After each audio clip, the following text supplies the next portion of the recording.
I think that the president owes the American people an apology for trying to defend what is indefensible. That was Bernie Sanders yesterday going after Bill Clinton for defending Hillary Clinton's use of the term super predator back in the 90s to describe young gang members who were targets of the 1994 crime bill. With me now to discuss the panel.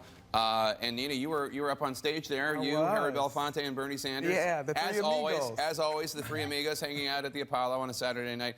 Bernie did not, Senator Sanders rather, did not take that shot at Bill Clinton in his interview with me Friday. What was different on Saturday in the Apollo when he did make that shot? He probably had more time to reflect on the deepness of it, and the audience, we had lots of African Americans in the audience at the Apollo, were very upset about the comment, and not just about the comment, but how the President Clinton defended the comment even after an apology went forward to the NAACP about that, even after the secretary said she regretted it, and for the president to continue to defend that kind of language when it's put towards African Americans, it is offensive to our community. So that was different. It's interesting, Van. Hillary Clinton, when I asked her about it, I said, isn't there sometimes in conflict, you know, Bill Clinton pushing for Hillary Clinton for president and defending his legacy? Sometimes it's tough to do both. I think so. But first of all, Hillary Clinton was masterful. I mean, what she did today on criminal justice, past, present, and future, could not have been done better by any politician or any leader. What Bill Clinton did could not have been worse.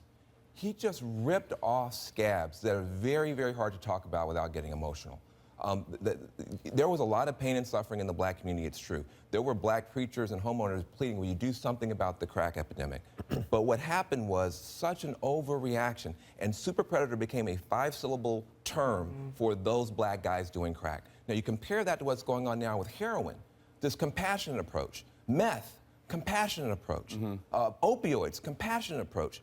But that was not what we got 20 years ago. And so it's very, very painful to have him rip that back off the way that he did. He needs to do more than a triangulated half apology. He needs to make sure people understand he really gets it. Well, he didn't apologize. He said he almost feels like apologizing. Yeah. Do you think this was calculated by Bill Clinton, or is this just an emotional defense of his wife and his legacy? No, I think it was more a defense of his legacy. And here's the problem with Hillary Clinton as a candidate. She is a legacy candidate, not only to her husband, Bill, but also Barack Obama. And I think people don't have a clear understanding of her policy identity. It always comes out in an explanation, in a clarification. It needs to be more forthright so people can understand where she's going. I think Van was more satisfied with her answer today, but why wasn't she there to begin with out in front? That's right. And Andre, I just want to say, I have no doubt that a lot of people in the African American community and a lot of progressives really take offense to what Bill Clinton said in defending the remarks. We've heard some of that today. We heard some of that from Bernie Sanders last night. I also think that there are probably a lot of white voters, Democrats included, who agree with Bill Clinton. Well, I think here's Bill Clinton being honest. Wow.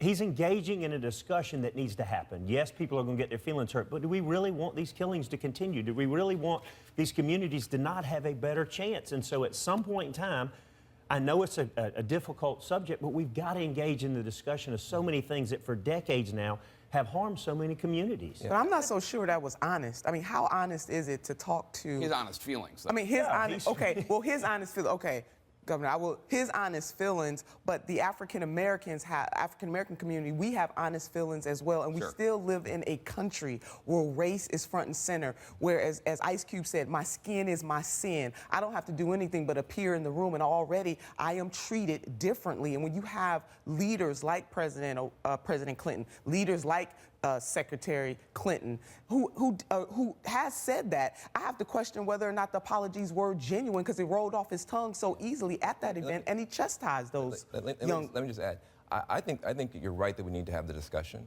The problem is, in discussions, word choice matters.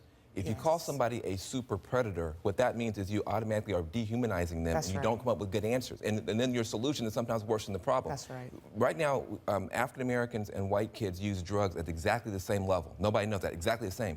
But African American kids go to prison 6 times more, because there's this idea that these guys are the drug dealers. These guys are experimenting with drugs, but these are the drug dealers. That's right. And those kinds of disparities are made worse by the language. The conversation's good, but the language is bad. But I would So say we've the got one to thing- engage in that if we're ever going to fix this Yeah, but problem. the thing that is interesting, there is more interest now than ever on both the Republican and Democratic side in drug crime, criminal justice reform. You're Yeah. going to have people like the Koch brothers coming out, Rand Paul, Mike Lee, even Ted Paul- Cruz putting Paul forth Ryan. legislation. Paul Ryan, yeah. Paul Paul Ryan. Ryan. So everyone sees there's a problem here, is how we get our arms around it and get everyone on the same page. And quite frankly, there's a lot of opportunity for Republicans to talk to these communities. And I think that, especially when you have Paul Ryan, the Speaker of their House, saying that criminal justice reform is important to him now, you have a Newt Gingrich and others, that's important. But Bill Clinton doing what he did, which goes back and rips all those swords off, makes it that much harder to talk because it actually says to people, hey, it is okay to use these sort of slur words Right. as opposed to problem-solving words. Those are problem-creating words. And Yes. on that note, I should also add, we're going to end it, but congratulations to Ice Cube on being inducted into the Rock and Roll Hall of Fame. That's a very, Yes. that's a very timely quote by you. Thank you so much. A great panel.